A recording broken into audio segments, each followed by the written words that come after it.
한국과 미국의 무역 협상이 극적으로 타결됐습니다. 관세율은 15%입니다.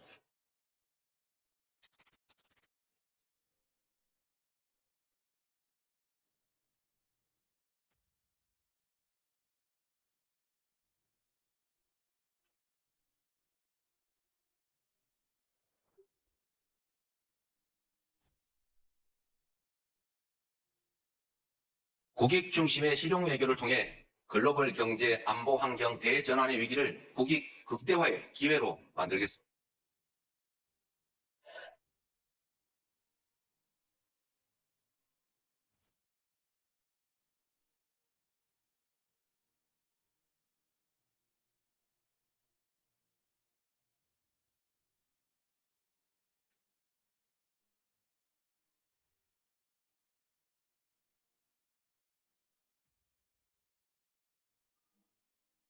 상호 교감 안에서 지금 조율 중에 있다라고. 하나의 채널만으로 움직이는 것보단 다양한 형태의 공식 비공식 관계들을 복원하면서 대한민국은 이제 국익을 최우선으로 하여 차분하게 지금 협상을 하고 있고요.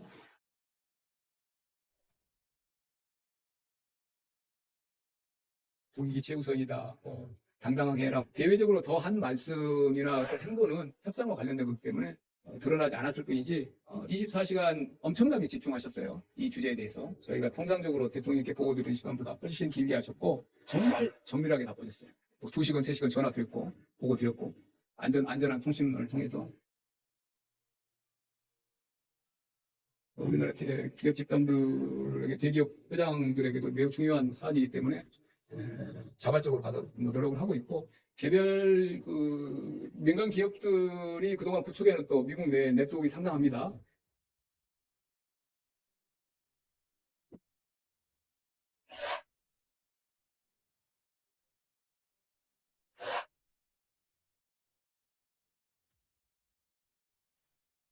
미국이 한국에 8월 1일부터 부과하기로 예고한 상호관세 25%는 15%로 낮아집니다.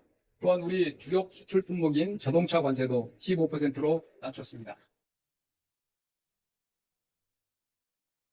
이번 합의에서 가장 주목할 만한 점은 미국과의 조선업 분야의 협력을 확대하기로 한 것입니다.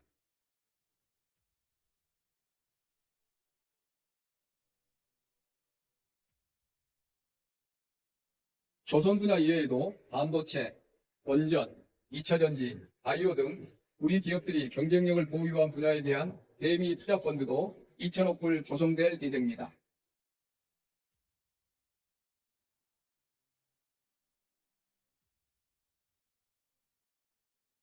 오늘의 합의를 통해 수출 환경의 불확실성이 상당 부분 제거되었으며 우리 기업들은 주요국 대비 동등하거나 우월한 조건으로 경쟁할 수 있게 되었습니다. 한국과 일본의 2024년 기준 무역 적자는 규모가 유사합니다. 한국은 660억 불 흑자, 일본은 685억 불 흑자입니다. 이러한 상황에서 우리는 일본보다 작은 규모인 총 3,500억 불 투자 펀드를 조성하기로 하였습니다. 더욱이 우리 기업이 주도하는 조선 펀드 1,500억 불을 제외한다면 우리의 펀드 규모는 2,000억 불로 일본의 36%에 불과합니다.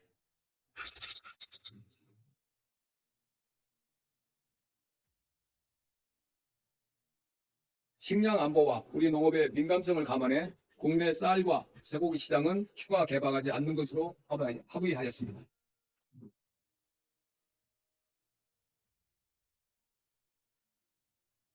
큰 산을 넘었지만 국제통상질서 재편은 앞으로도 계속 가속화될 것으로 생각됩니다. 국익 중심의 유연한 실용 외교를 통해서 급변하는 대외 환경의 파고를 슬기롭게 넘어가야 될 것입니다. 관계부처는 국민의 우려사항을 면밀하게 점검하고 우리의 핵심 이익을 지켜내기 위한 후속 조치에도 만전을 기해 주시기 바랍니다.